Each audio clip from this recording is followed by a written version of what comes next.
بسم الله الرحمن الرحیم. درس خود شروع میکنیم از برنامه با ابتدای برنامه پریمیر. در برنامه پریمیر امروز مکمل شورتکت های را کار میکنیم که چطور ما میتونیم در وقت ادیت شورتکت ها را بسیار به راحتی ما کار کنیم. اول شما دیجا یک فایل که دارین، یک ویدیو شما دارین، شما وقتی که سپیس کلیک میکنین چی میکنه؟ ویدیو را پلی میکنه و پس چی میکنه؟ ویدیو را استاپ میکنه. وقتی شما وی را کلیک میکنین وظیفه وی چی است؟ سلکشن است. شما سی را که کلیک میکنین کلیپ چی میکنه؟ قیچی میکنه. شما سپیس را کلیک میکنین سپیس چی میکنه؟ ویدیو را پلی میکنه پس استاپ میکنه. وقتی که شما اروکی کلیک میکنین یک فریم پیش میره. بک اروکی را اگر شما کلیک میکنین یک فریم چی میشه؟ پس میره. شما بالا اروکی را اگر کلیک کنین اول کلیپ و پایین اگر کلیک کنیم آخر کلیپ چی میکنه؟ مشخص میسازه. اول آخر کلیپ.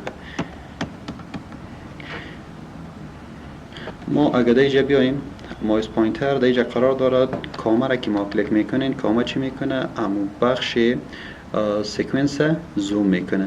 وقتی که ماوس پوینتر در پروگرام مانیتور باشه ما کامera کلیک میکنم چی میکنه؟ فول زوم میکنه. اگر در سورس مانیتور باشیم اما قسمت یعنی ماوس پوینتر در هر قسمت که قرار داشته باشه اما قسمت برای ما زوم میکنه.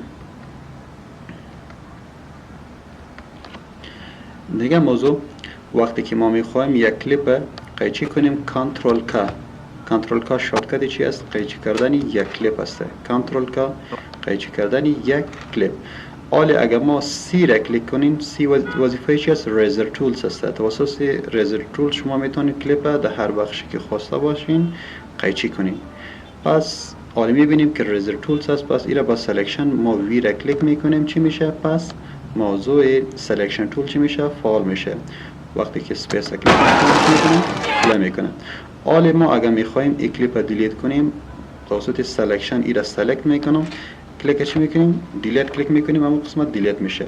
حالا میبینیم جایی که ما کلیپ دیلیت میکنیم یک فاصله ایجاد بشه، ریپل ایجاد میشه. ما طرف راستی ماوس کلیک میکنیم ریپل دیلیت کلیک چی میکنه؟ یک کلیپ وقتی که فاصله ایجاد میشه فاصلهش از بین میبره.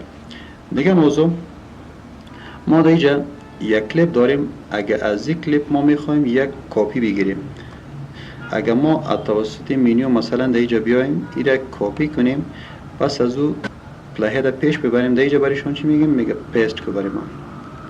خب مراحل زیادی است، وقت گیر است. ما چی میکنیم؟ دیجا میایم الت کلیک میکنیم توسط ماوس را هر جایی که خواسته باشین از هر کلیپ برای شما چی میکنه؟ یک کپی میده.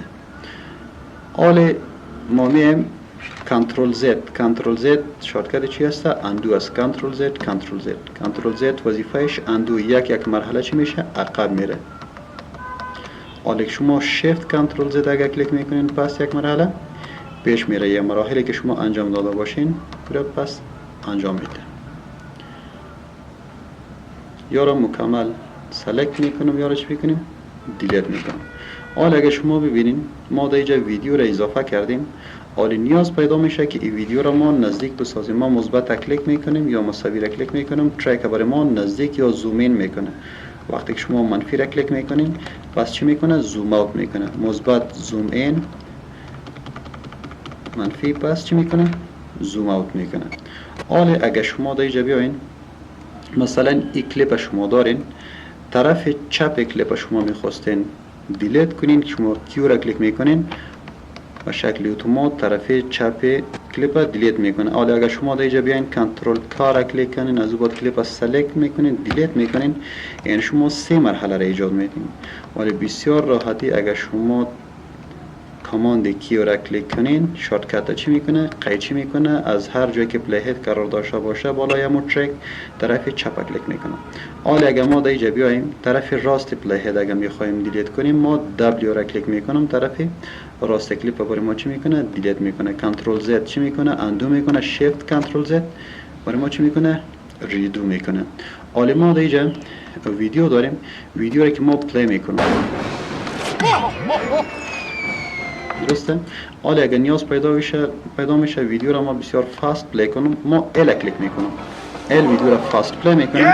باز که ال کلیک میکنم یک مرحله دیگه هم فاست میشه. یک مرحله دیگه حالا اگه ما سپیس کلیک میکنیم چی میشه؟ استاپ میشه. حالا اگه ما جی چی میکنه؟ فاست پلی میکنه ولی ریورس کلیک میکنم ویدیو رو برامون ریورس پلی میکنه.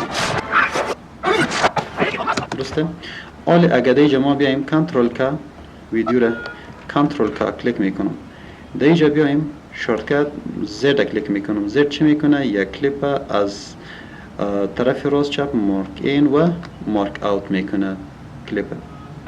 دیجا موضوعات های یا شورتکت های دیگه ایم هسته که او را شما میتونین در ایدیت برین در بخش کیبورد شورتکتس کلیک کنین. در اینجا مکمل شورتکت ها ذکر شده که زد اگه شما کلیک کنین چی میکنه؟ زوم تولز هسته. اکس کلیک کنین مارک کلیپ هسته. سی ریزر تولز هسته. وی کی اس سلکشن هسته. در اینجا ببینین کیو کی اس ریپل تریم پوینت هسته. در دیگر ریپل تریم یعنی در اینجا مکمل شورتکت ها را اگر شما به شکل فاست میخواستین کار کنین مکمل شورتکت ها در اینجا چی هسته؟ درج شده. ما یک انتر میکنیم. این هم بود موضوعات های شورتکت که در برنامه پریمیر استفاده میشه.